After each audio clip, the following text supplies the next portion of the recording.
Thank you for auditing the always positive new music review show hosted by a French professor who I made a video a couple of days ago. And every once in a while, you get a negative comment and sometimes they hurt. But sometimes when they hurt, it's interesting to sort of investigate it and see is there, validity to the critique. And someone called me lazy. Now, I don't like to consider myself lazy. I don't edit, so that's pretty lazy. I do everything on the first take. I guess that's lazy. It's more of a stylistic choice. But it is true. Even though this is not my job, this is just a hobby I picked up in the lobby, even though it's not my job, I take it very seriously. I do 3 to 5 videos a week. So it is tempting when you're a music critic on any level, as a hobbyist or as a professional, it is hard not to get lazy. And I think of that when I'm talking about this album I'm reviewing right now, Big Sigh by Marika Hackman. Because sometimes you have an idea and you sort of read the text looking to confirm that idea. So this is my idea for this project. It's produced by Sam Petz Davies, who just produced The Smile. My Smile review is on its way to getting 10,000 views, which is on the high end of my videos. And so I'm all excited. I'm all excited to say, okay, so this is like the She Smile, or the She Tom York, or if you like The Smile, then you'll like this. I was all ready to do that. And when I listened to the first song, it's got kind of Radiohead piano, and you look at the album cover, you see it on my thumbnail, it's got mountains in the background, and an image of a shopping cart, which is sort of a dystopic, anti-consumerist thing. I was off to the races. But then I listened to the rest of the album, and it's not there at all. That's totally lazy. Now, it sucks, because if I titled it Is This a Lady Tom York?, I might get more clicks on this, which would get more attention to this great artist. But that's just lazy.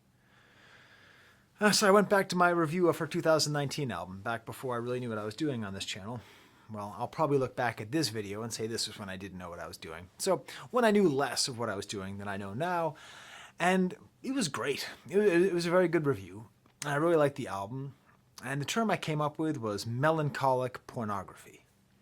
Now, I'm a much bigger channel than I was then, so that would be a great title. I could just reuse that title, come on. You wouldn't click on something called melancholic pornography? Now, of course, YouTube would bury that in the golden road faster than you could say, yeah, I'm sorry, it would just be gone, gone, gone, So that's gone. It doesn't work though. This album is nothing like the previous album. There's hardly at all. This is a total development, a total change. So I'm looking around at the biography. I'm trying to think, I don't know. There's that weird fact that she she got a scholarship to a sort of hoity-toity school in England and was in a band with Cara Savigny? Wait. Cara Delevingne is not related to Chloe Sevigny. I didn't even understand that. I'm a French professor. I should know how to pronounce her names. There's nothing there. Nothing there. She apparently moved to Brighton at some point. If you don't know, I've become a soccer fan in the last couple of years. I've decided that Brighton Hove Albion is my favorite team in England. So I thought maybe there'd be something there. Nope. Plus Brighton got whooped by Luton Town yesterday. What's up with that? Damn. So back to square one. What can I possibly do? What can I do with this beautifully crafted album of wonderful songs without a lot of hooks? Just an enjoyable, agreeable album. I played for my daughter, who's also a musician and very into music, and she's like, it's very Phoebe Bridgers-y. I'm like, all right, I heard this, and I thought, okay, what's the easiest lazy thing you can do in order to make a comparison? Just compare to some other artist. Say it's this meets that. And I'm telling you, I'm anxious, okay? I don't know what I'm going to title this video. I don't know what the thumbnail is going to be. I might stumble on it right here. Am I going to do something like Tom York meets Phoebe Bridgers? Something stupid and lazy like that? Maybe I will. But I heard a lot more Clairo. So when I was thinking of Clairo, I realized, okay, but what's the difference? What's the difference between Clairo and this? The difference is Marika Hackman is playing everything you hear. Every drum, every bass, every guitar, every piano. Okay, not the horns and the strings, but basically everything that you hear. So part of the problem with my entire setup is I am trying to force the idea of what a producer is in the modern sort of pop in diva format, where like Sam Petz Davies is just the Jack Antonoff, right? Like Jack Antonoff is to Clairo as Sam Petz Davies is to Marika Hackman. Now, first of all, that assumption, sexist. I admit it. Totally sexist. But beyond that, it just doesn't work at all, because Jack Antonoff plays almost everything on that last Clairo album, and Sam Petz Davies, is he just like the master of just like, go ahead? Is that what he said? I mean, I assume he's from England. How would you say that in England? Go on then. Is that his whole thing? Is his whole like production style just like a, go on then? Like, what's he doing? I don't know. But that's 2 great albums in the last 2 weeks that Sam Petz Davies has produced. He's in the lead for producer of the year. Okay? Hit Boy, Sam Petz Davies, they're in the lead for producer of the year. Balls in your court, Antonoff, Max Martin. So, what do you do then? You just have to abandon it. You have to abandon all these lazy things. The last ditch lazy thing I could think of is, all right, Elliott Smith. Fine. If you're going to let me be lazy, I'll tell you the closest comp I can feel is Elliott Smith. I tell this story every once in a while. I was never a big Elliott Smith fan. I understand his importance, but I never was into him. But I did see him in public once at the Los Angeles Museum County of Art. So, weird. But you know that feeling you have when you listen to Elliott Smith of like being, because he does the double voice thing. And so it doesn't feel like he's singing to you. It feels like he's your brain. So like each voice is like you talking to you. Like the level of intimacy is so close. That's the closest thing I have here, because like Elliott Smith, she's playing everything. And she's singing about her life, and she's singing in such an intimate way. This album is not pornography. It's intimacy. It's porn intimacy. Am I going to call it that? No, because it's not even pornographic at all. A little bit. It's a little horny. So, I'm stuck, everybody. I don't know what I'm going to call this video, but I'm going to repeat what I just said, which is this is a great album to listen to. It's very edifying and agreeable all the way through. It's very consistent. It's very atmospheric. It's very emotional without feeling like super confessional, if that makes sense. Let me give you an example with the stamp. So you might not know this. You might not even give this a chance. But if you do, I would suggest listening to the song Slime, which is it's a long song dedicated to Young Thug. No, I'm just kidding. Click Above the Lovers by Picasso in the back.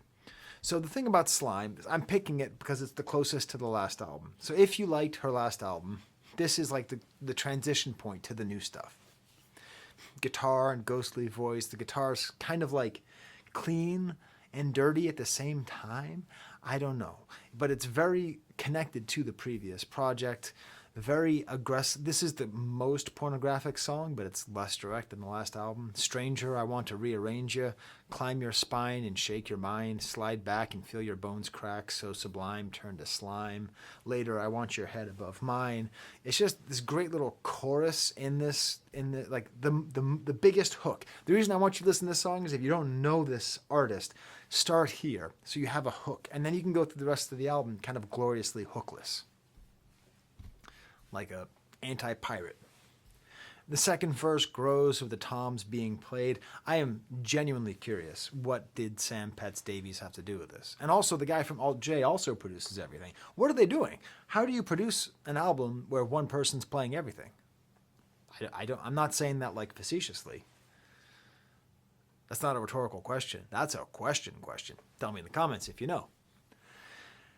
And the video really helps. The videos for this whole project are actually quite nice. It's like her in full chainmail, like attacking this like woman, and it's like a really hot video. It's the hottest video you can have of 2 people in chainmail because they're like wrestling, but then it becomes sort of like a lesbianic thing. I don't really know what it is, but it really emphasizes the nature of this sort of like aggressive sexual position, which again is nice because rarely, at least do I see lesbianic relationships portrayed in any kind of aggressive light. It's often in not that way, and I really appreciate that.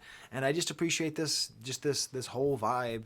And that's not the first track of the album, but that's I think the one you should start with. But I'll take you through the rest of the album, which starts and stops in a very similar way. Starts off with the track "The Ground." This is the one that's got that lugubrious Radiohead-style piano, layers of distortion. I heard this. I was off to the races. Off to the races with my thesis on this album that totally fell apart by the second song. And a lot of this album seems like it's about a breakup. Gold on the Ground, I Was Happy for a While. It's a lot about past happiness. It's also a very COVID-y album. Like, it feels like it's still kind of processing COVID and the feelings of alienation. The next track is No Caffeine. Seriously, how is this not Radiohead-y? Look at me. Look at me getting all confused. Look at me going back to my initial thesis. That's my new word, initial. Do you like this video? If you do, smash the like bucket, subscribe. If you don't, that's cool. That's cool. There's other YouTubers out there.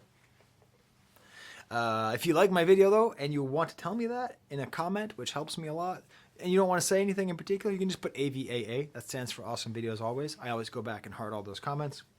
I do have a sponsor who signed up recently, so just stick with me. My sponsor is Don't Gamble on Sports. The world is trying to tell you that it's okay that we're growing all these addicts to sports gambling. Online sports gambling is like a great menace to our society and to the soul of our culture worldwide. Fight against it. It's class warfare. Don't do it even once. There's no such thing as a winning bet. Okay. No Caffeine, you know? It's got this like cool, rusty, like rattly piano sound and that kind of doubled Elliott Smith voice. But then all these lyrics are like, it's like if the song Fitter, Better, Happier off OK Computer was just like a whole song. The cool little instrumental jam by one person. I used to make music by myself. I was a band by myself. I would do some of that on Bandcamp. I know how it works. Little soulful horns played by some other people. And, you know, all these lyrics. Occupy your mind, don't stay home. Talk to all your friends, but don't look at your phone. Scream into a bag, try to turn your brain off. Make a herbal tea, don't throw up. It's all about anxiety. It's about trying to better yourself. And it's sort of about the folly of trying to better yourself. You see, it seems like I could have stuck with that Radiohead thesis, but it's gone. Next, Big Sigh, cool, like laid back 90s style drums, you know, kind of like goth lyrics, wet legs, and smoke in the heather. I got fat red blood and flies sucking on my leather. I don't know if that's supposed to be flies sucking on our butts, but it's got just sort of like this cool, disaffected style, almost kind of like a gothy love story. Speaking of gothy love story, we have the next track, Blood, with guitar and voice. Again, just like so much intimacy in this album. And it's a typical theme, you know, of love and vampirism, but it's all about like a vampire like sucking her blood and taking everything away from her. Nice little piano solo in there, very atmospheric and far away. Hanging is the next track. Nice just piano and voice, and the rope gets tighter and kills me in my dreams. Really a tough breakup album. The whole thing about this whole album is I bet, and tell me if this is right, because I don't know if a lot of people are talking about this album. I hope they are. I bet if it resonates with you, it's like, oh, I bet it just kills you, this album. And it's not that it doesn't resonate with me. It resonates with me artistically, but emotionally, I'm sad. I'm happily married, and it's all good, you know? But like, I bet, you know, hanging on your every word, and anytime you talk, the rope is burning. Maybe I'm just brave when I'm asleep. I tell you how you kill me in my dreams. I wouldn't like to hold my breath, to be pushed underwater when I'm coming up for air. Somebody good shouldn't feel so bad. Well, I must have done something to deserve to feel this sad. You know, it's brutal, but it's great. The Lonely House instrumental track right in the middle. It's nice. Kind of blared out pianos, very cool. And then we get to Vitamins. Vitamins, I'm pronouncing it like a Brit. Please, if I don't earn your likes and subscriptions based on the fact that I'm willing to pronounce the word vitamins incorrectly, vitamins. This is like that whole, going back to that thesis of this album, because the way this is produced, this is way more produced than much of the other album. Sort of like the way I Quit off of the Smile album was way more produced than the rest of the album. has this like vocoder effects and this drum that's just a clicking metallic sound, and then at the end it has these cool kind of arpeggios. And it's just another great, according to I looked up some interview with her, and she said this is about self-doubt. So it talks about her mom and her dad, but apparently this isn't literally her mom and her dad. Mom says, I'm a waste of skin, a sack of shit and oxygen, empty seed and a can of earth. I'm a fucked up cradle for the afterbirth. Damn. That's rough. That's rough. But Dad thinks I could be something if I eat my vitamins. I could be up in the Hall of Fame, but if we're all special, then we're all the same. I'm going to go one step further and say I'm a Generation Xer, right? So therefore, I'm not a millennial. Therefore, I allegedly did not grow up in the era of everybody gets a medal. I don't think the problem is that everybody gets a medal. I think the problem is that the discourse around everybody getting a medal made everybody who got a medal, everybody who got a medal think it's worthless. You know, if we're all special, we're all the same. And this song is just great. This is almost like my Stamp 2. Such a great song. They're just this cool blown out arpeggios at the back. Again, it reminds me of Portishead's The Rip. I've got to make that video about The Rip. Then we get to the Stamp Slime, which I've already discussed. And then the second last track, Please Don't Be So Kind. That's a great title. Please Don't Be So Kind. Would You Cut Me Down? Nice kind of like rusty guitar, very low, ominous piano. And then just this line, give yourself away. Isn't that you too? Is that Stay? Is that the song Stay? And you give yourself away. Is that you too? Or is that like Crowded House or something? You tell me in the comments. And then even another part also reminds me of that song, like Stevie Nicks, like a wood-winged duck, keeps the world, it just keeps spinning. Has that kind of feel at times too. Basically, this is more of a catchy song than the rest. Beautiful horns as well. If I could love you like I want to, would you give yourself away? Nice. That's gotta be it. Then the album ends with Yellow Mile, which is perfect because the first song is about like the gold. There's this whole theme of like golden ground that is like being left behind, almost like a yellow brick road. Huh. I don't know. I'm riffing. This is not my notes here. I don't know. But I do know that often Yellow Mile, Golden Brick Road is tied into Wizard of Oz, and often Judy Garland is seen as a very important figure in the gay community. And Marika Hackman is talking about a relationship presumably with her ex-girlfriend, so maybe there's some kind of wizardy Aussie thing happening here. I don't know. I don't think there's any way that could be homophobic, but if there is, call me out in the comment section and I will say, my bad. I don't think there is. I think that's a potential way of reading it, but also probably kind of silly. Great acoustic guitar, whispering voice, haunting. I left my body in your care. You called me Dolly and cut my hair. You plucked my wings off and I went slack. I was a beetle on my back. You get it right? You get it right? You get like this is great songwriting? Just how much that hurts. Thunk. Oh, Jesus. There's a beetle on my back. At a certain point, there's this... I keep saying that it's not that catchy of an album, but this is like the third song. It's super catchy. Beautiful descending melody here in the second part. So intimate. And so uncomfortable, just how intimate it is, It's like, God, I see every single wrinkle on the side of his eyeballs, It's that kind of intimacy. And the video, when you watch the video, it's beautiful because she's sitting there and she's not wearing any makeup. Rock star, no makeup. It's right there. And then she has this lyric: I'm staring at the cracks. I'm a woman on my back. And I love this. I love this because I'm gonna go out on a limb again. She's gonna do it, okay? Obviously, men have sex on their back. Happens all the time. Happening right now, okay? But in general, the image that we have of the sex act, often the woman is on her back, indicating a level of passivity. Staring at the cracks indicates a level of boredom. It's usually a sign, the old sentence, lay back and think of England as a way of talking about sex. It's usually a way to indicate women's dissatisfaction with the sex act with men.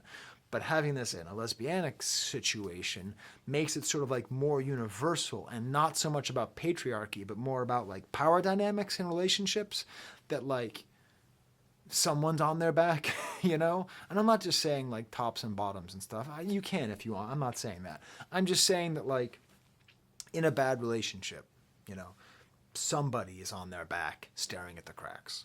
And it doesn't always have to be male, female, right? Show me the bones that we buried outside. No, homegrown, this is better. I don't know what this is, but the end here, it's all this golden ground and don't be so kind. It's like she's just harmonizing with herself and having this whole kind of conversation. And there you go. It's a short album, 40 minutes. Not a short album, reasonably sized album. Well written, well constructed, well produced. Love it. Okay. Well then, until next time, I'm going to hope that I didn't say anything offensive. I don't think I did. You can tell me in the comments if I did. And, it's 12:07 right now. I'm going to release this tomorrow. Is this going to be Thunderground Thursday? I don't know. There's the camera.